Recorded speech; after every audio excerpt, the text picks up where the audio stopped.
bapak ibu yang durhaka kepada anak terlebih dahulu sebelum anak durhaka. Kenapa? Karena kita tidak bacakan Quran kepada dia. Coba kalau dia baca Quran, gemetar dia. Kalau dia baca bagaimana anak kepada orang tua.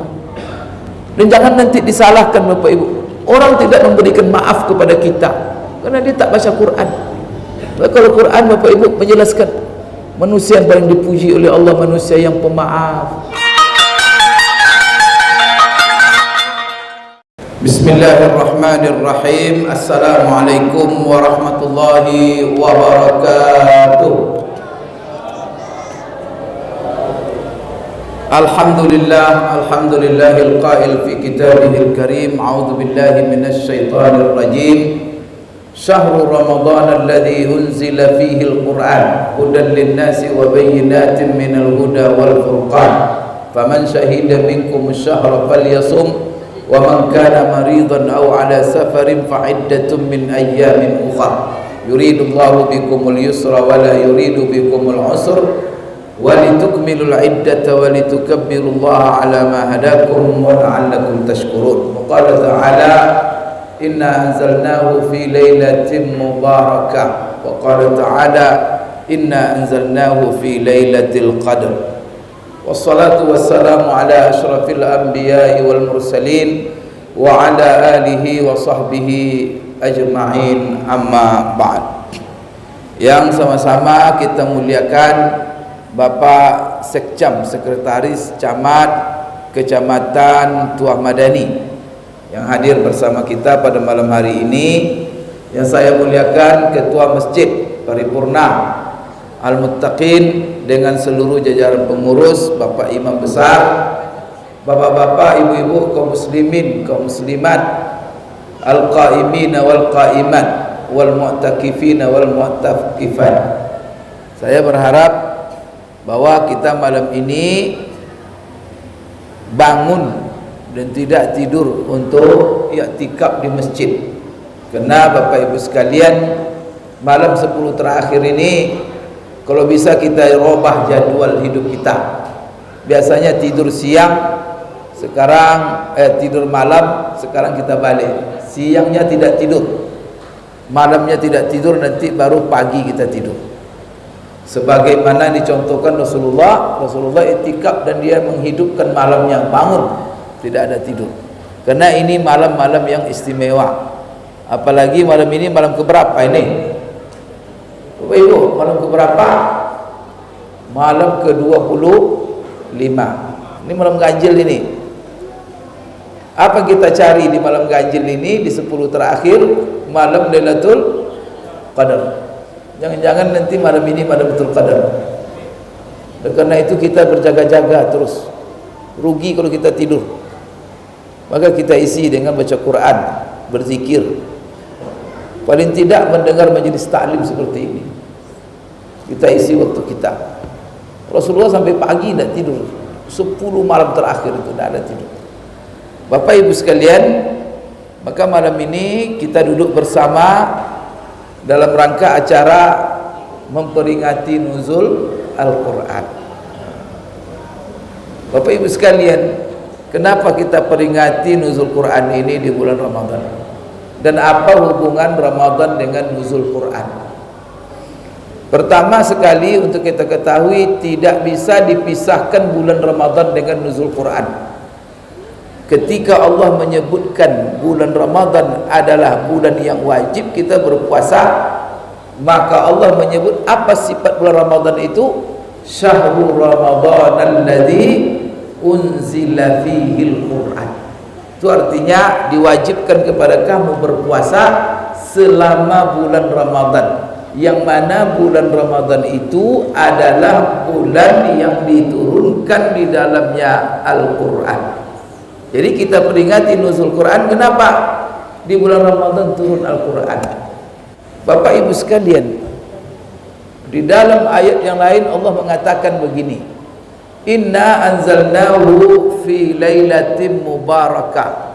Sesungguhnya kami telah menurunkan Al-Quran itu di satu malam yang penuh berkah. Kemudian di dalam ayat lain Allah katakan inna anzalnahu fi lailatul qadar. Sekarang bulan Ramadan diturunkan Al-Quran. Kemudian Allah katakan bahwa Quran diturunkan di satu malam. Malam itu penuh berkah. Kerana malam yang penuh berkah itu adalah malam Lailatul Qadar. Di sini Bapak Ibu, beberapa pertanyaan muncul. Bagaimana dikatakan Al-Quran itu diturunkan di bulan Ramadan? Banyak Al-Quran itu ayat-ayatnya tidak turun di bulan Ramadan. Bahkan setiap bulan itu, seluruh bulan itu ada ayat Quran yang turun di situ. Ada ayat Quran turun di bulan Syawal, ada turun di bulan Zulqa'dah, ada turun di bulan Zulhijjah. Contoh umpamanya ayat al-yawma akmaltu lakum dinakum wa atmamtu alaikum ni'mati wa raditu lakumul Islam Madinah. Itu di mana turunnya? Kapan? Itu turun ketika Rasulullah haji. Wukuf di padang Arafah. Wukuf di padang Arafah bulan apa? Bulan Zulhijjah. Bapak Ibu sekalian, jadi apa ini maksud dengan bahwa bulan Ramadan bulan diturunkan Al-Quran, dan Quran itu kami turunkan di satu malam yang penuh berkah. Jadi begini sejarahnya Bapak Ibu, setelah dirumuskan, disimpulkan oleh para ulama dari ayat-ayat Al-Quran dan juga dari sunnah Rasulullah SAW. Al-Quran itu diturunkan oleh Allah dalam dua tahap. Jadi dua tahap. Tahapan pertama itu Al-Quran diturunkan Allah dari Lauhul Mahfuz ke langit dunia. Dan di langit dunia di sebuah tempat namanya, kata Rasulullah, Baitul Izzah.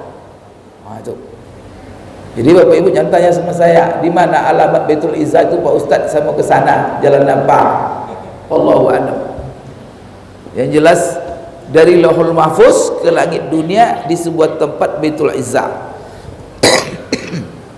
Turunnya Al-Quran dari Lauhul Mahfuz ke langit dunia ini, itulah yang disebut dengan turunnya Quran dalam satu malam. Dan itu diturunkan secara keseluruhan.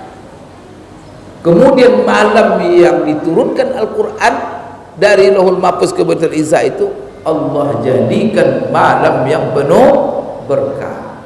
Allah jadikan malam itu sebagai malam Lailatul Qadar. Sekarang dari Baitul Izzah, langit dunia itu diturunkan kepada Rasulullah SAW. Itu diturunkan secara bertahap, tidak keseluruhan, bertahap sampai memakan waktu selama 23 tahun. Jadi dari langit dunia berangsur-angsur diturunkan kepada Rasulullah, tidak diturunkan sekaligus kepada Rasulullah SAW. Bapak Ibu sekalian, maka ada ayat yang pertama turun, kenapa berangsur-angsur? Ada yang kedua turun, ada yang ketiga turun, dan seterusnya. Kemudian apa ayat pertama turun? Iqra bismi rabbikal ladzi khalaq. Nanti Bapak Ibu ditanya orang, katanya Iqra yang pertama turun, tapi kalau dibuka Al-Quran ayat pertama adalah Fatihah, Alhamdulillahi Rabbil Alamin. Iqra bismi rabbikal ladzi khalaq, di mana letaknya? Di ujung Al-Quran malah. Kenapa tidak disusun Quran itu dari Iqra dulu sesuai dengan turunnya? Di sini Bapak Ibu perlu kita bisa menjawab nanti kalau ditanya orang. Nanti kita ditanya orang ragu pula kita. Sekarang banyak orang ngerjain kita umat Islam ni. Ya tak? Bahkan akhir-akhir ini ada orang yang nyuruh hapus ayat Quran katanya. Astagfirullahaladzim. Udah berani-berani orang sekarang. Tidak ada, dia malu-malu lagi. Jadi kita harus persiapkan ya dengan hujah, dengan ilmu, belajar. Nanti kita disesatkan orang nanti. Bapak Ibu sekalian, jadi turun dari Baitul Izzah kepada Rasulullah itu bertahap, berangsur-angsur, dan itu diturunkan Allah bukan sesuai dengan tertibnya, bukan dari Fatihah, tetapi diturunkan sesuai dengan urgensinya, sesuai dengan peristiwa, sesuai dengan kejadian, sesuai dengan pertanyaan yang masuk, diturunkan Allah begitu. Jadi ada peristiwa, ini ayatnya. Ada kejadian, ini ayatnya. Ada pertanyaan, ini ayatnya. Jadi Bapak Ibu sekalian, turun ayat itu secara beransur-ansur sesuai dengan peristiwa. Mungkin Bapak Ibu bertanya, kenapa Pak Ustadz harus beransur-ansur? Kenapa tidak diturunkan Al-Quran itu kepada Rasulullah langsung sekaligus? Quran berapa ayat? 6.000 sekian ayat. Ini bayangkan kalau sempat turun semalam ke hati Rasulullah, gimana kira-kira? Semalam langsung dikasih ayat Quran itu semuanya. Itu kan bisa pingsan menggelepar-gelepar itu kan. Sama dengan Bapak Ibu itu. Kalau Bapak Ibu kan ini pernah kuliah di UIN umpamanya, Fakultas Syariah. Kemudian kuliahnya ada silabus, ada kurikulum. Maka belajar 8 semester, 4 tahun, 8 semester. Coba kalau silabus itu kurikulum itu diberikan 1 malam semuanya, kira-kira gimana? Pingsan enggak? Bisa menggelepar-gelepar Bapak Ibu. Ada juga kadang-kadang daftar pagi, kuliah malam, besok pagi wisuda, langsung MBA, langsung ngawur itu. Jadi Bapak Ibu bertahap ilmu itu, karena tidak bisa. Maka di dalam Al-Quran Allah jelaskan apa hikmahnya beransur-ansur. Pertama, linusabbita bihi fuadak, untuk supaya mantap Quran itu diterima, dihafal Rasulullah. Kemudian diturunkan sesuai dengan peristiwa supaya melekat. Wah, ini ayat ini dulu peristiwa ini nih. Ini kejadian ini, ayat ini dulu ini apa? Jadi pertama Bapak Ibu, supaya memantapkan hati sahabat. Jadi 23 tahun diterima Rasulullah Quran itu. Kalau disemesterkan berapa semester itu? Pak, berapa semester Rasulullah menerima Quran? Berapa? 23 tahun. Per semester itu kan setengah tahun kan? Berarti Quran itu diterima Rasulullah 46 semester. 46 semester, Pak. Lama itu. Ada orang sekarang mau menguasai Quran cuma 2 bulan, mana bisa? 1 bulan, 46 semester. Rasulullah SAW menerima Quran itu 23 tahun lamanya. Nah, jadi Bapak Ibu, pertama kenapa beransur-ansur? Supaya mantap diterima. Maka juga kuliah itu silabus itu ada beransur-ansur. Maka ambil berapa? 24 SKS dulu. Tidak bisa lebih. Kalau lebih tidak mungkin. Kenapa? Kapasitas akal manusia dan juga penyerapan manusia. Rasulullah SAW. Kemudian yang kedua Bapak Ibu yang penting, bahwa Allah ingin mengajarkan, menunjukkan kepada kita kenapa beransur-ansur dan diturunkan sesuai dengan peristiwa. Karena Bapak Ibu sekalian, dengan begitu Allah ingin mengajarkan kepada kita bahwa Quran itu pedoman hidup. Ini masalah, ini ayatnya, ini situasi, ini ayatnya, ini masalah yang kita hadapi, ini ayatnya. Wah, rugi kita. Ada Bapak Ibu yang tidak punya masalah dalam hidup ini. Ada Bapak Ibu yang tidak ada permintaan dalam hidup ini. Maka rugi kita. Seluruh permasalahan hidup ini ada jawabannya dalam Al-Quran. Dan itulah jawaban yang paling tepat. Kalau kita cari jawaban-jawaban yang lain, sesat dan nyasar kita nanti. Itulah kata Rasulullah, taraktu fikum amraini ma in tamassaktum bihima la tadillu abada. Aku tinggalkan kepada kalian 2 perkara. Kalau kalian benar-benar berpegang teguh, kalian tak pernah nyasar dan tak pernah bisa disesatkan oleh orang. Maka ini problem kita sekarang, banyak orang berusaha menyesat-nyesatkan kita. Maka apa Bapak Ibu sekalian, sebagai bentengnya, pegang Al-Quran kuat-kuat, baca Quran selalu. Di situ ada seluruh informasi. Bapak Ibu sekalian, sekarang apa hubungan turun Quran dengan Ramadan? Turun Al-Quran Bapak Ibu dari tahap pertama dari Lauhul Mahfuz ke Baitul Izzah itu di malam Lailatul Qadar. Maka Allah sendiri mengatakan inna anzalnahu fi lailatin mubarakah. Kemudian turunnya Al-Quran dari Baitul Izzah kepada Rasulullah, turun pertamanya juga di bulan Ramadan. Maka ulama berbeda pendapat. Ada yang mengatakan 17 Ramadan. Maka 17 Ramadan itu Bapak Ibu dijadikan sebagai hari peringatan nuzul Quran. Sebenarnya Bapak Ibu ya, kita tak perlu memperingati nuzul Quran. Kenapa?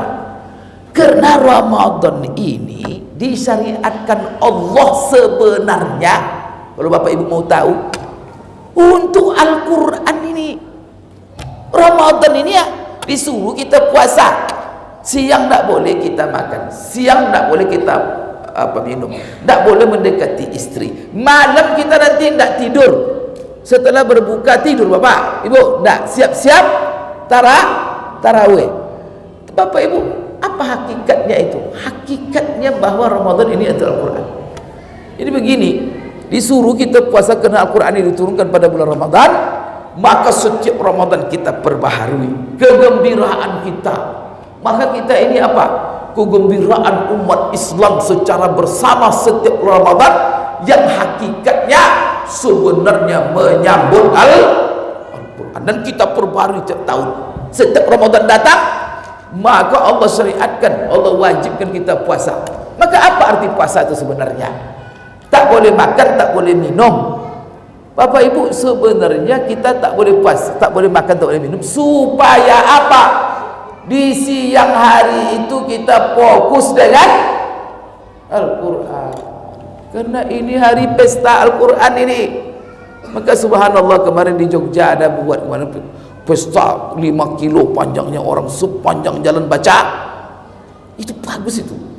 Karena memang hari Ramadan ini menyambut Quran, Pak. Maka kita Bapak Ibu sekalian, apa yang membuat kita kadang-kadang tak baca Quran? Sibuk makan, sibuk minum.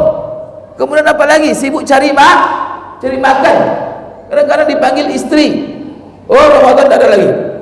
Nak makan, nak minum, tak mau dipanggil istri. Supaya apa? Fokus dengan Quran. Maka siangnya itu kita selalu dengan Quran. Allahu Akbar. Maka orang berpuasa yang benar itu siang itu selalu pegang Quran. Walaupun dia beraktivitas nanti, bekerja, cari rezeki, tapi setelah itu Quran. Asal ada waktu kosong, baca Quran, baca Quran. Karena ini Syahrul Quran, ini pesta Quran ini. Maka saya bilang, tidak perlu kita memperingatinya. Kenapa? Karena memang sebulan itu bulan Al-Quran. Nah, jadi tapi kalau kita memperingati tidak ada masalah. Kenapa?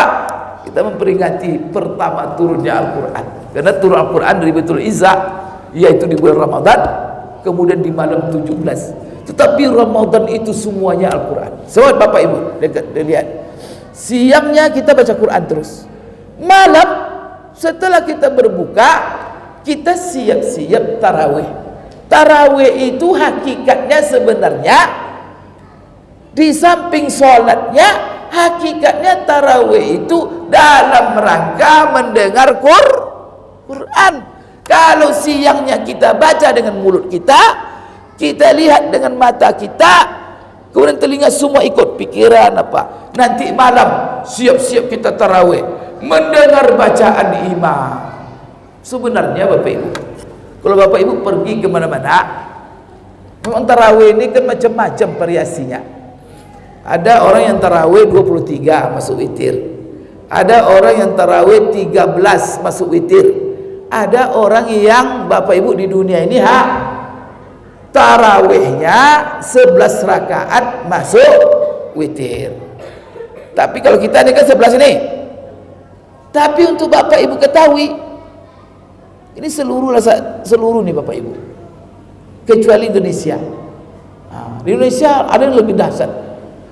Walaupun yang sholat 11 rakaat, sholat 23, sholat 13, semua mereka mengkhatamkan Al-Quran selama Ramadan. Jadi setiap malam itu berapa juz? Satu juz. Di satu juz setiap malam. Maka mulai juz pertama, nanti malam terakhir juz 30. Sehingga Bapak Ibu, kita umat Islam setiap Ramadan sudah baca dengan mulut kita, setelah itu kita dengar lantunan imam membaca ayat-ayat Quran dengan telinga kita, mulai dari awal sampai akhir. Kalau bisa dari imam yang hafiz. Sekarang kalau saya tanya Bapak Ibu nih, umur sudah banyak, siapa Bapak Ibu yang pernah membaca, mendengar Quran dengan telinganya dari Fatihah sampai qul a'udzu birabbin nas? Sudah ada? Sebenarnya kesempatannya Ramadan ini. Maka Ramadan itu sebenarnya tarawih itu untuk Quran. Cuman Bapak Ibu kalau dipilih, yang 11 satu juz, yang 13 satu juz, yang 23 satu juz. Kalau Bapak pilih yang mana? Kalau semuanya satu juz, pilih yang 11, 13 atau 23? Pilih yang mana? Kan tergantung. Kalau orang-orang anak-anak muda jawab, saya pilih 11. Kenapa? Karena mereka kuat berdiri. Kalau seandainya 11 rakaat satu juz, maka setiap rakaat baca 2,5 halaman. 2,5 halaman kan goyang lutut Bapak Ibu sekalian sini. Setiap, karena dengan 2,5 halaman nanti baru mencapai nanti 20 halaman satu juz. Kalau dia 10 rakaat begitu. Kalau dia 23, maka kalau 23 rakaatnya, coba berdirinya sebentar, maka sujudnya banyak. Maka setiap rakaat cuma dibaca sehalaman, tetapi yang 8, yang 10, yang 23 semuanya mengkhatamkan Quran. Jadi kita ini Bapak Ibu sekalian kan, apakah harus begitu Pak Ustaz? Tidak harus begitu. Bahkan Bapak Ibu ya sekarang, kalau Bapak Ibu mau tahu, di Indonesia ini ada pesantren, tarawihnya itu Pak, satu malam itu khatam Al-Quran, khatam Pak, tiap malam. Bapak Ibu mau nanti ke sana, saya tunjukkan nanti. Maka kalau masuk ke pesantren itu jangan salah masuk. Jadi banyak musola tarawih, karena pesantren itu arealnya ada 200 hektar. Saya sudah masuk ke sana dan banyak masjid-masjidnya. Jadi kalau sudah malam tarawih, malam Ramadan ini, ada satu musola Pak, semalam satu khatam. Maka mulai tarawih setelah Isya, selesai menjelang subuh. Menjelang subuh. Ada begitu. Di mana pesantrennya? Kalau percaya Bapak pergi nanti. Namanya pesantren Tamboro. Itu ada di Jawa Timur. Saya sudah pergi ke sana. Dan itu uniknya, ada lagi yang semalam 5 juz, ada yang semalam 10 juz, ada yang semalam 1 juz, tapi minimal satu malam 1 juz. Kenapa? Karena tarawih itu hakikatnya untuk dengar untuk Al-Quran sebenarnya. Coba setelah tarawih pulang Bapak Ibu, tidak dianjurkan pulang. Maka setelah itu kita melakukan namanya tadarus. Masya Allah, ngumpullah anak-anak di sini, kita semua ini baca 10 ayat, baca keliling. Nanti satu baca lain dengar. Itu Bapak Ibu, tadarus itu sunnah Rasulullah. Jadi Rasulullah SAW ketika kalau setiap Ramadan datang malaikat Jibril kepada beliau. Maka kalau Bapak Ibu pergi ke Madinah, di rumah, dekat rumah Rasulullah, dikuburkan Rasulullah, ada namanya pintu Jibril, bab Jibril. Kenapa dinamakan pintu itu pintu Jibril? Karena setiap malam Ramadan Jibril masuk dari situ. Masuk untuk apa? Tadarus Quran dengan Rasulullah sallallahu alaihi wasallam. Maka dalam hadis itu bagaimana tadarus? Jibril membaca, Rasulullah mendengar. Rasulullah membaca, Jibril mendengar. Maka itulah tadarus. Nanti satu baca, yang lain dengar. Apa tujuannya? Supaya pertama membaca, kedua mendengar, yang ketiga adalah untuk membenarkan baca. Nanti kalau ada makhrajnya itu yang tepat, ditempatkan. Kemudian Kemudian kalau ada panjang pendek yang tidak, yang kurang, Bapak Ibu dibenarkan. Oh, itulah gunanya. Jadi coba lihat, siang sudah dengan Quran, tarawih sudah dengan Quran, nanti malamnya tadarus juga, tadarus Al-Quran. Kenapa? Karena bulan ini adalah bulan Bapak Ibu sekalian, Allahu Akbar. Jadi sekarang bulan Ramadan ini sebenarnya, Bapak Ibu sekalian, kemuliaan Ramadan itu karena Ramadannya atau karena Quran? Maka kebanyakan ulama, mulianya Ramadan itu adalah karena Al-Quran. Jadi Bapak Ibu sekalian, semua yang disentuh oleh Al-Quran itu menjadi mulia. Coba lihat, paling mulia malaikat yang membawakan Quran, menurunkan Quran kepada Rasulullah, menjadi malaikat yang paling mulia. Siapa? Malaikat Jibril. Kemudian tempat tersimpannya Al-Quran itu tempat yang paling mulia. Kemudian malam yang diturunkannya di situ Al-Quran ke Lauhul Mahfuz, ke Baitul Izzah, menjadi malam yang paling mulia. Maka sepakat ulama mengatakan, sepanjang tahun yang kita lalui, malam yang paling istimewa, malam apa namanya? Malam Lailatul Qadar. Yang mana ketika Allah menyampaikan Lailatul Qadar, inna anzalnahu fi lailatul qadar, kami turunkan Quran itu di malam Lailatul Qadar. Maka malam itu, malam diturunkannya Al-Quran itu dijadikan Allah malam yang paling mulia. Kemudian di bulan apa Quran itu turun? Di bulan Ramadan.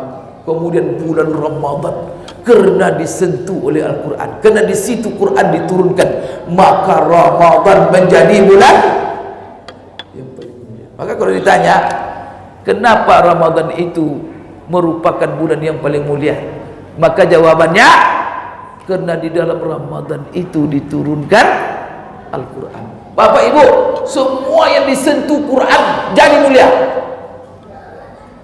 Bapak Ibu kan lihat baca mushaf itu, kan ada Quran tuh. Itu kan Bapak Ibu, sebelum ditulis di atas kertas itu ayat-ayat Quran, kertas itu Bapak Ibu tak ada nilai itu. Jadi kalau kertas itu kosong, itu Bapak Ibu robek-robek, Bapak masukkan ke dalam apa, tak ada masalah. Tetapi coba Bapak Ibu tuliskan di dalam kertas itu Al-Quran, maka kertas itu menjadi, itu kertas itu Pak mungkin membuat itu orang Belanda itu. Itu ada Quran Madinah itu Pak, kan ada Quran Madinah yang hijau ya. Itu Pak kertasnya, kan saya bekerja selama 5 tahun di sana. Itu kertas-kertas Quran itu dari Belgia, dari Belanda, dari Jerman. Orang kafir buat yuk kertas itu, nanti diimpor ke Saudi. Setelah itu kertas-kertas yang luks itu dituliskan Al-Quran, dan kita terima. Kertas itu sebelum dituliskan Quran tidak ada nilainya, tidak ada masalah, tidak ada apa, kita lempar, kita buang, tidak ada masalah.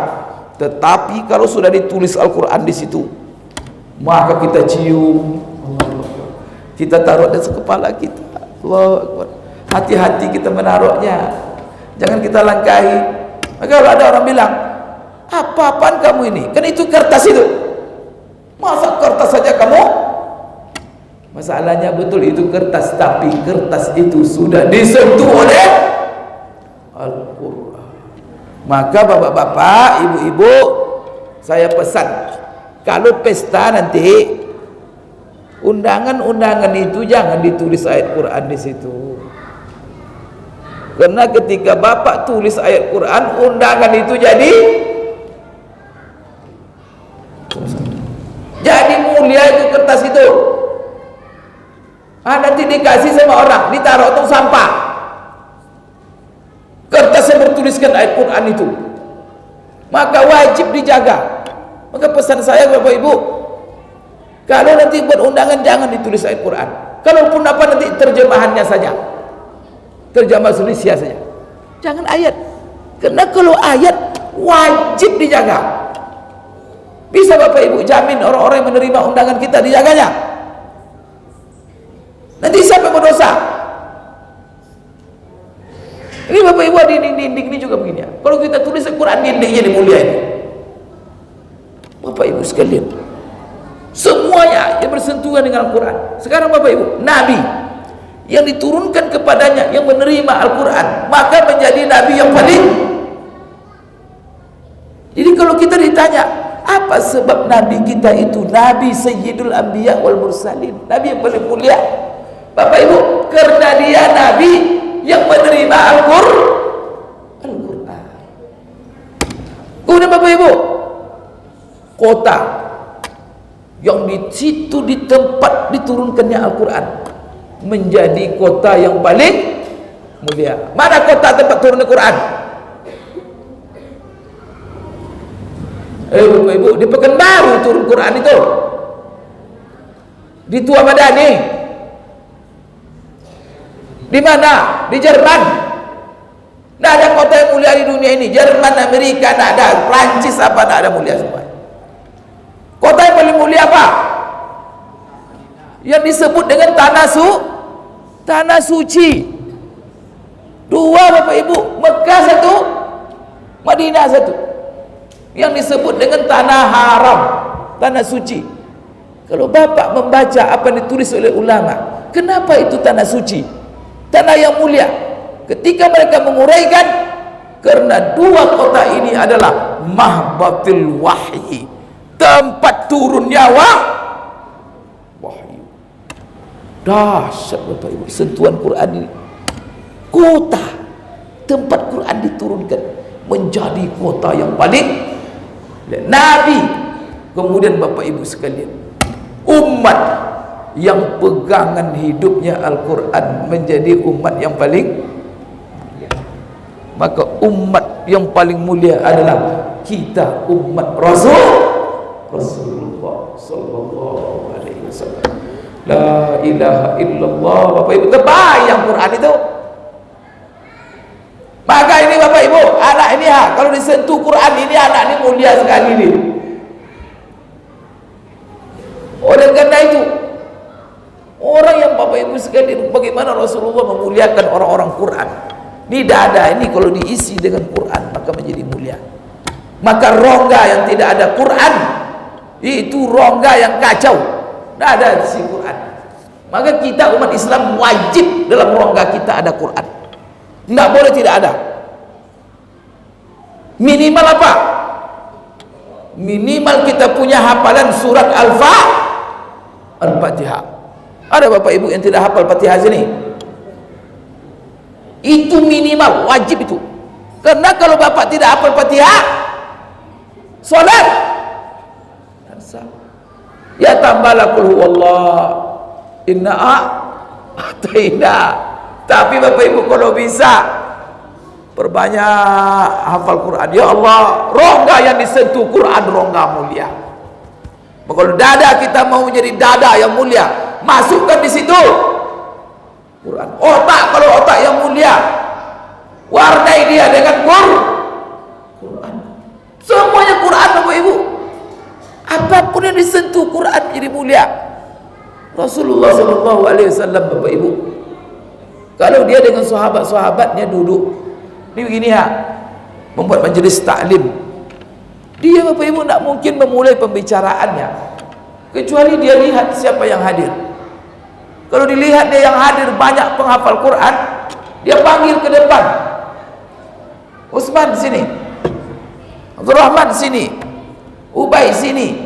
Di penghafal Quran itu dipanggil Rasulullah, duduk di sampingnya, dimuliakannya sebelum dia mulai bicara.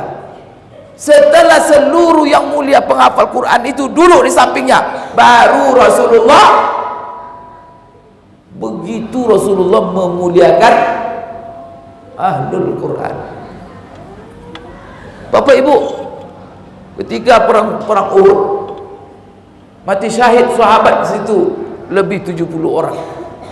Maka ketika Rasulullah ingin menguburkan mereka 70 banyaknya, apa kata Rasulullah? Memuliakan. Coba kalian pilih dulu siapa penghafal Quran. Ambil dulu. Maka dia ambil mayat-mayat ahlul Quran semua. setelah itu dikuburkan mereka lebih dahulu, setelah itu baru yang lain. Untuk apa? Memuliakan ahlul Quran. Bapak Ibu, memulia kita Quran. Maka itulah sebabnya apa kata Umar bin Khattab, Rasulullah SAW, a'azzanallahu bil Quran, innallaha a'azza qauman bil Quran wa ahana qauman bil Quran. Maka apa kata Rasulullah? Allah akan meninggikan satu umat yang berpegang teguh dengan Quran. Allah akan menghinakan umat yang membelakangi Al-Quran. Jadi ingat, ketinggian kita, apa kadar ketinggian kita? Kadarnya sejauh mana kita Bapak Ibu berinteraksi dengan Al-Quran. Maka jangan lepaskan Quran. Alhamdulillah Bapak Ibu, sekarang ada media ini, ada handphone, ada banyak sekali aplikasi-aplikasi Quran. Maka apabila buka handphone itu, buka ayat Quran, baca Quran, maka alhamdulillah ini adalah nikmat Allah untuk kita di zaman sekarang ini. Bapak Ibu sekalian, Rasulullah mengatakan, khairukum man ta'allamal Qur'ana wa 'allamahu. Ini sentuhan lagi nih. Siapa kita orang beriman ini yang paling baik? Coba dengarkan. Sebaik-baik kamu adalah orang yang belajar Al-Quran dan mengajarkan Quran. Jadi belajar Quran, itulah orang yang paling baik. Bapak Ibu, hadis ini menunjukkan, ini hadis yang diriwayatkan oleh Utsman bin Affan, terdapat dalam Sahih Bukhari. Jadi manusia yang terbaik kata Rasulullah, orang yang senantiasa belajar Al-Quran dan mengajarkan Al-Quran. Itu yang paling mulia. Jadi mulia kita ini bukan tergantung pangkat, jabatan kita. Mulia kita bukan masalah harta Bapak Ibu. Kalau kita ingin menjadi kemuliaan, mencari kemuliaan, cari kemuliaan dengan Al-Quran. Bagaimana? Maka rajin ngaji. Ini kalau ada Ustadz Helmi, imam kita ini belajar mengajarkan Quran, berbondong-bondong kita. Kenapa? Manusia terbaik kata Rasulullah yang suka belajar Quran. Apakah belajar Quran dengan membaca, belajar Quran tahsin, belajar Quran? Bapak Ibu ya, saya heran, saya di Indonesia ini. Pergi saya ke Mesir, pergi saya ke Saudi, pergi saya kemana-mana ya. Itu Bapak Ibu ya, kalau setelah subuh itu duduk bapak-bapak, ada 5 orang, 10 orang, sini duduk 10 orang, semua memegang Al-Quran, ngaji terus, Masya Allah. Tapi kok di sini kok jarang ya, bapak-bapak duduk melingkar, masing-masing pegang Quran, ibu-ibu melingkar pegang Quran. Jadi ibu-ibu buat nanti apa kelompok, kelompok ibu buat komitmen ya, kalau mau menjadi mulia hidup ini, 5 orang umpamanya. Kita buat komitmen ya. Pertama, kita sholat subuh berjamaah terus. Kemudian setelah sholat subuh, jangan kita keluar, kita baca Quran. Satu pegang, nanti terus kita baca. Nanti setiap bulan tamat, setiap bulan tamat, Masya Allah. Saya Bapak Ibu pergi ke Maroko, itu adalah pula yang unik. Jadi kalau mereka setelah maghrib dan isya, setelah maghrib dan subuh, menjelang maghrib mau isya, itu seluruh jemaah duduk, jemaah semuanya, nanti ada komando yang membacakan Quran, dan itu berurutan dari surat Al-Fatihah sampai Qul a'udzu birabbin nas. Itu rutin tiap hari. Maka apa? Dibaca banyak sampai isya. Sampai isya sama-sama seluruh membaca, seluruh pegang Quran. Kalau yang tidak hafal, serentak membaca, dan itu dipimpin nanti oleh seorang. Dan itu bagus, itu saya lihat. Apa Bapak Ibu yang menariknya? Jadi orang-orang masyarakat jamaah masjid itu tiap hari baca Quran, maghrib sampai isya baca, subuh sampai nanti waktu suruh baca, tiap hari.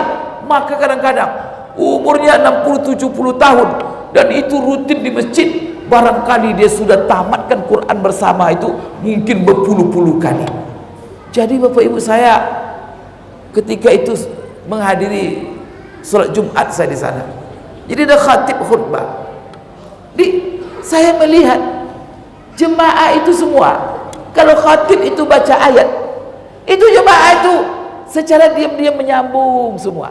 Maka kalau ada khatib salah-salah baca, jemaah mengkritik. Karena jemaahnya baca Quran terus sehingga hafal, minimal ingat. Nah, ini kemarin ya. Karena kalau rutin tiap hari, maghrib subuh, berkali-kali tamat. Maka bapak-bapak kalau tidak ada kegiatan duduk baca sama-sama Quran. Nanti maghrib ini sampai isya sampai halaman berapa?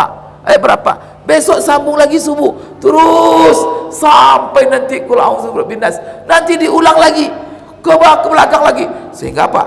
Kalau sudah begitu semua, barangkali secara tidak sengaja bapak ibu hafal. Masya Allah.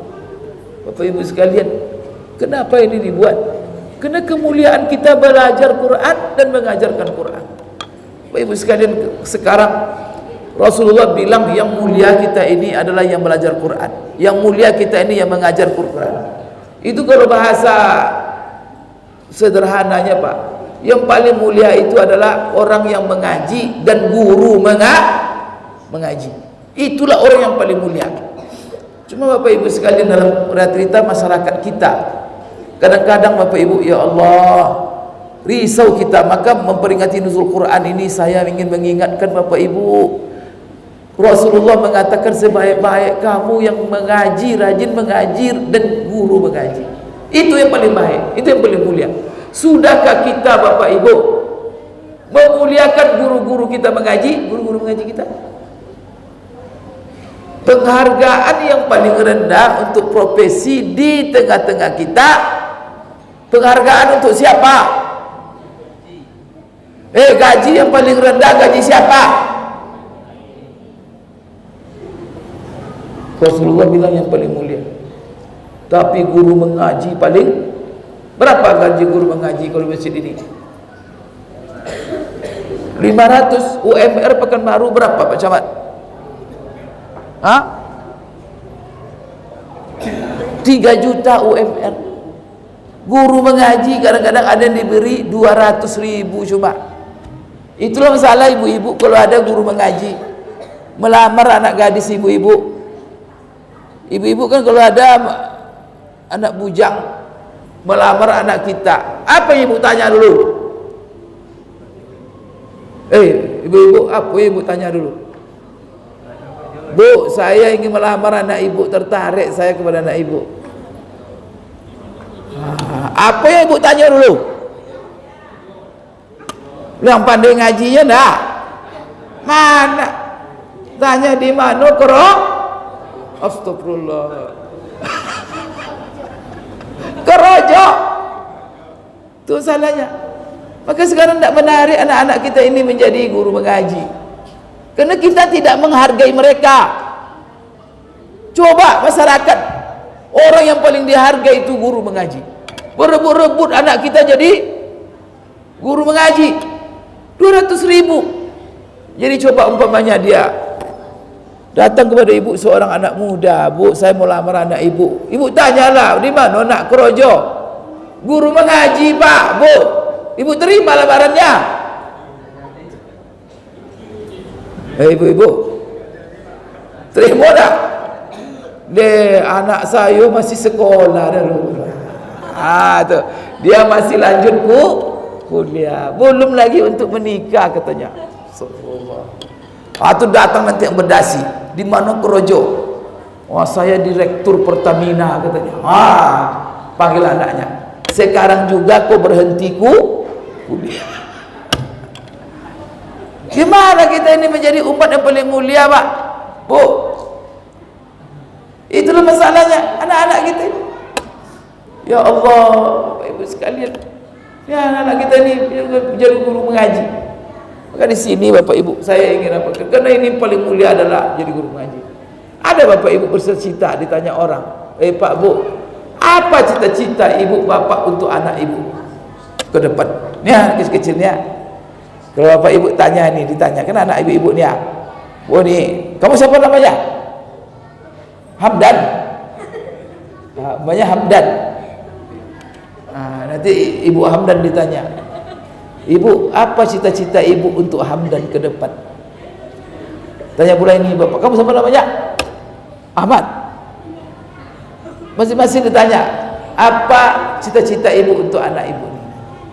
Kira-kira yang dalam masjid ini ada yang mengatakan, Pak Ustaz, cita-cita saya satu cuma untuk anak saya, ke depan dia jadi guru mengaji. Aduh, tak dulu Pak ya. Jadi nuzul Quran kita peringati ini untuk apa? Hendaknya ibu-ibu semuanya ini cita-cita saya Pak Ustaz untuk anak saya ke depan jadi dia guru mengaji, orang yang rajin mengaji, yang selalu dengan Quran, karena kemuliaan anak kita letaknya sejauh mana hubungannya dengan Quran. Wajib itu disadari Bapak Ibu. Ini kalau tidak disentuh Quran jadi apa nanti nih? Bapak Ibu sekalian, saya tidak masalah Bapak Ibu. Banyak ibu bilang anak saya menjadi dokter Pak Ustaz. Cita-cita saya anak saya ke depan jadi dokter. Ada yang katakan saya di jenderal, jadi polisi, jadi pegawai negeri, jadi pejabat, jadi. Silakan, tidak ada masalah. Salah Pak Ustaz? Tak salah. Tetapi Bapak Ibu jangan dijadikan itu utama. Utamanya mau jadi apapun anak kita ke depan, mau jadi dokter dia, tapi dokter yang rajin mengaji, dokter yang bisa menjadi guru mengaji. Maka sebelum dia Bapak Ibu kita jadikan dokter dia, pastikan dia pandai mengaji, pastikan dia bisa mengajar mengaji. Silakan Bapak Ibu, anak kita jadi pejabat, jadi bupati, jadi wali kota, jadi sekda, jadi kepala dinas, silakan, tidak ada masalah. Tapi ingat, sebelum itu semua mereka adalah guru. Bapak Ibu ya, saya terharu Bapak Ibu ya, kan ada tentara-tentara yang bertugas di pelosok-pelosok itu apa namanya? Koramil ya. Yang paling bawah itu apa namanya? Babinsa Pak. Kan ada orang di pelosok-pelosok Pak. Subhanallah Bapak Ibu. Kena banyak tugasnya Pak Babinsa itu. Kalau masyarakatnya aman kan tidak ada kerjanya. Maka coba subhanallah, banyak di antara mereka Pak, dia Babinsa tetapi Masya Allah mengumpulkan anak-anak, mengajar mulianya Bapak Ibu. Kalau ada kita punya anak tentara, dia dikirim ke sana jadi guru ngaji, di sini ke sana jadi guru ngaji, di mana dia tinggal di situ dia jadi guru. Ya besokannya jadi guru tidak ada masalah. Mau jadi apa besok? Tapi di mana dia bekerja, di situ dia jadi mengaji, di situ dia jadi guru mengaji. Maka Rasulullah katakan khairukum man ta'allamal Qur'ana wa 'allamahu. Sebaik-baik kamu orang yang belajar Al-Quran dan orang yang mengajarkan Al-Quran. Maka Bapak Ibu sekalian, Ramadan ini adalah bulan Al-Quran. Maka kita diikat dengan, maka rugi orang dia Ramadan tapi tidak menyentuh Al-Quran. Maka orang dia Ramadan tak menyentuh Quran, tidak paham apa itu Ramadan. Karena puasa itu sebenarnya supaya kita ngaji. Karena Bapak Ibu ya, kita selama ini disibukkan oleh makan. Kadang makan sepiring habis waktu 5 jam. Coba KPKP, banyak sekali KPKP sekarang anak muda kita. Asal sudah masuk KP itu Pak, keluar itu menjelang subuh. Itu masuk dekat rumah saya. Padahal kopi yang diminum segelas Pak, tapi duduk 8 jam. La ilaha illallah. Tak apa-apa yang diceritakannya Pak, tak apa-apa yang diobrolkan. Jadi apa anak kita kalau sudah begini Bapak Ibu, generasi ke depan? La ilaha. Kenapa kita tidak tarik anak-anak muda kita itu menjadi orang yang suka mengaji? Duduk dia di masjid mengaji, duduk dia Paling indah Pak kalau anak-anak muda kita duduk di sini berkelompok-kelompok mengaji. Senang kita tak? Mana Bapak Ibu yang senang? Duduk di kafe, mereka tuh duduk di masjid. Ini insya-Allah, jangan kamu duduk di kafe besok ya. Duduk di masjid. Baca Quran. Ingat pesan ustaz nanti. Kamu sekarang ni kan dengar ustaz ceramah ni. Besok ingat, jangan di kafe duduk. Habiskan umur. Nanti masuk masjid, baca, pegang Quran. Maka Quran ini, masjid ini tempat paling mulia untuk baca Quran. Itu baru Bapak Ibu ya, secara umum. Belum lagi Bapak Ibu, kalau kita menceritakan bagaimana fungsi Al-Quran itu dalam kehidupan kita. Ini kita begini hidup nih Pak, ini kena Quran nih. Kalau tidak ada Quran, tak bagaimana kita hidup tahu. Masya Allah. Ini berpakaian yang rapi, menutup aurat, ibu-ibu yang menutup aurat, makan yang halal-halal, yang bersih-bersih. Ibu-ibu tidak makan bangkai, tidak makan ular, tidak makan monyet, tidak makan babi. Itu siapa? Apa itu? Kenapa? Kenapa? Quran semuanya. La ilaha illallah. Bapak Ibu sekalian, bimbingan apapun masalah hidup ini ada dalam Quran. Kemudian Bapak Ibu, bagaimana kita dengan anak-anak kita taat kepada kita Al-Quran? Rugi kita tak mengajarkan. Coba dalam Quran apa? Wa qadha rabbuka alla ta'budu illa iyyahu wa bil walidaini ihsana. Allah wajibkan kepada kamu hai anak, pertama sekali jangan kamu beribadah kecuali kepada Allah, dan kamu wajib berbakti kepada orang. Anda pernah dibaca ayat itu oleh dia? Siapa yang merugi? Itu disalahkan anak durhaka. Salah bapak ibu yang durhaka kepada anak terlebih dahulu sebelum anak durhaka. Kenapa? Karena kita tidak bacakan Quran kepada dia. Coba kalau dia baca Quran, gemetar dia. Kalau dia baca bagaimana anak kepada orang tua. Dan jangan nanti disalahkan Bapak Ibu. Orang tidak memberikan maaf kepada kita karena dia tak baca Quran. Kalau Quran Bapak Ibu menjelaskan, manusia yang paling dipuji oleh Allah manusia yang pemaaf, orang yang suka memberi, orang yang tidak dendam. Masya Allah. Maka Allah katakan, wasari'u ila maghfiratin min rabbikum wa jannatin arduha as-samawati wal ard wa'iddat lil muttaqin alladzina yunfiquna fis sarra wad dharra wal kadhimina al ghaiza wal 'afina 'anil nas. Coba puasa ini disuruh kita supaya kita menjadi orang bertakwa. Orang bertakwa itu apa maksudnya? Coba, ini gara-gara kita tidak mengamalkan Quran, kacau hidup ini Bapak Ibu. Menderita kita, krisis demi krisis. Rasain itu. Kenapa? Karena kita lari dari Quran. Maka kita disuruh puasa. Untuk apa puasa itu? Supaya semua kamu menjadi orang yang bertakwa. Sekarang saya mau tanya Bapak Ibu, siapa yang berkepentingan kita ini jadi orang bertakwa? Allah punya kepentingan? Allah tak punya kepentingan. Karena kita ini taat, mau kafir mau mukmin, bagi Allah tidak akan mengurangi kekuasaan Allah. Karena kalau kita beriman untuk kita, kalau kita kafir, kita juga yang akan merasa semuanya. Maka disuruh kita puasa supaya bertakwa.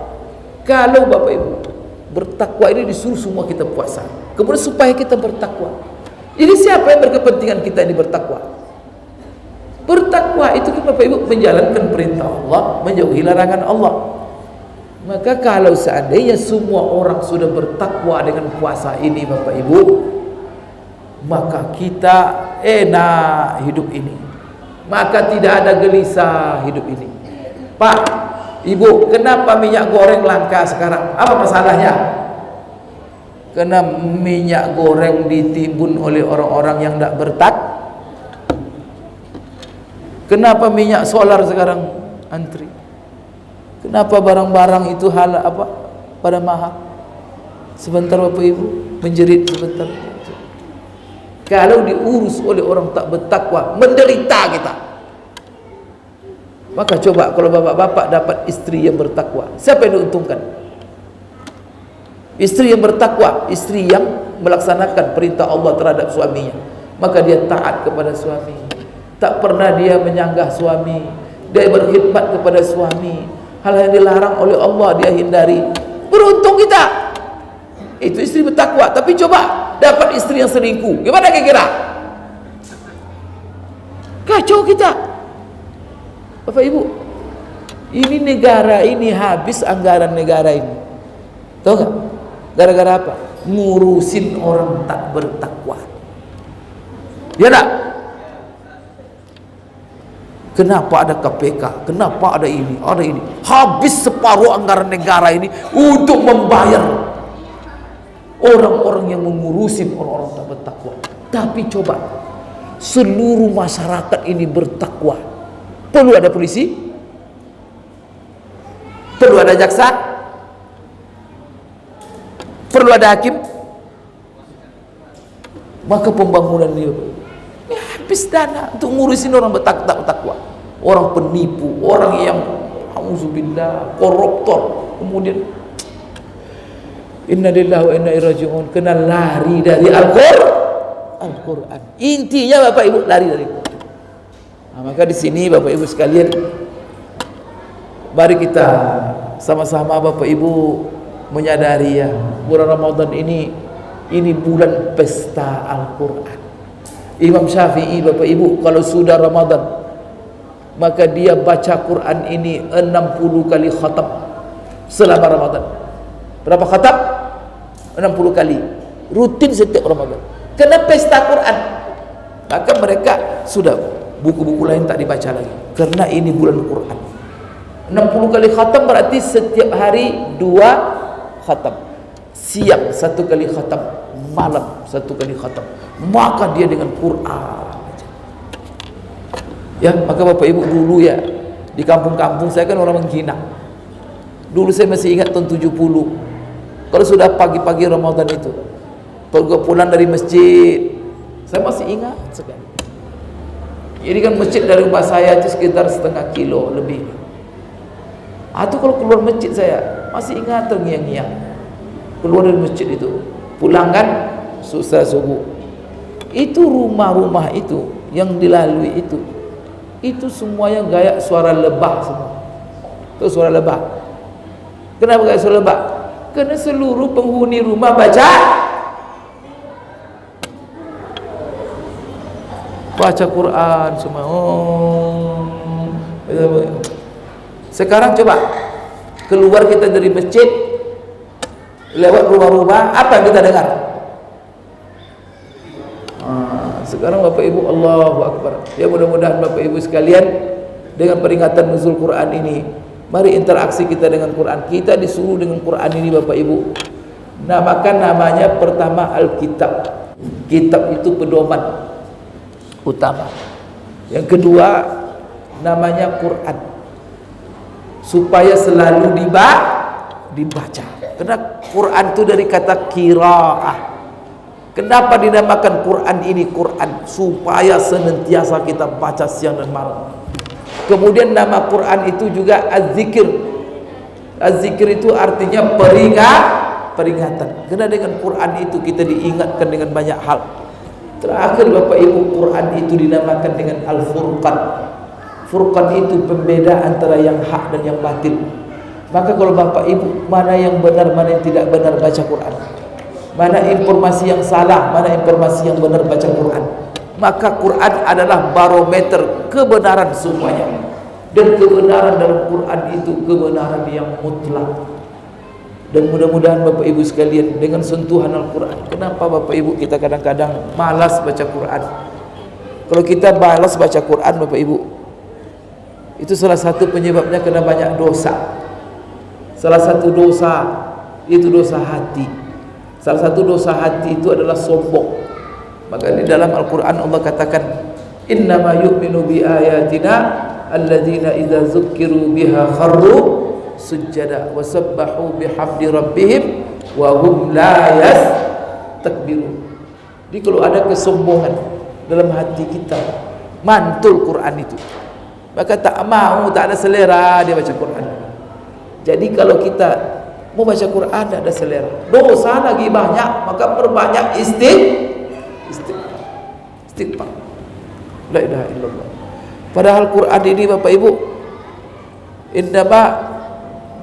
innamal mu'minuna alladzina idza dzukirallah wajilat qulubuhum wa idza tuliyat alaihim ayatu zadatuhum imana. Apabila Al-Quran dibacakan, maka imannya semakin subur. Quran ini luar biasa Bapak Ibu.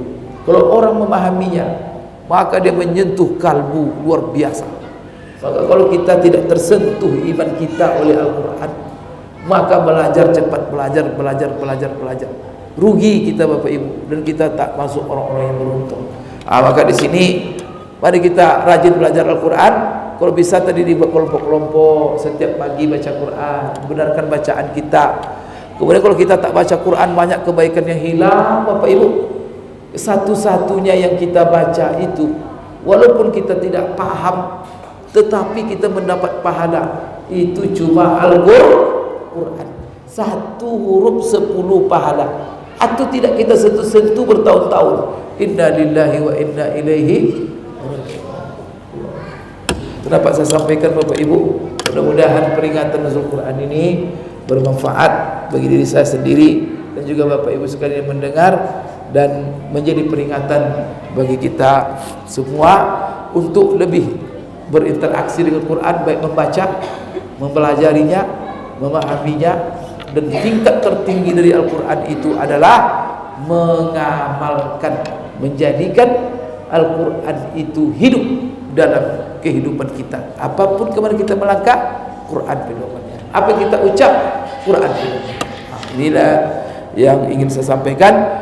Aku qouli hadza wa astaghfirullah li wa lakum. Mohon maaf atas segala kekurangan. Terima kasih atas segala perhatian. Wabillahi taufiq wal hidayah. Subhanakallahumma rabbana wa bihamdik, asyhadu an la ilaha illa anta, astaghfiruka wa atubu ilaik. Wabillahi taufiq wal hidayah. Assalamualaikum warahmatullahi wabarakatuh.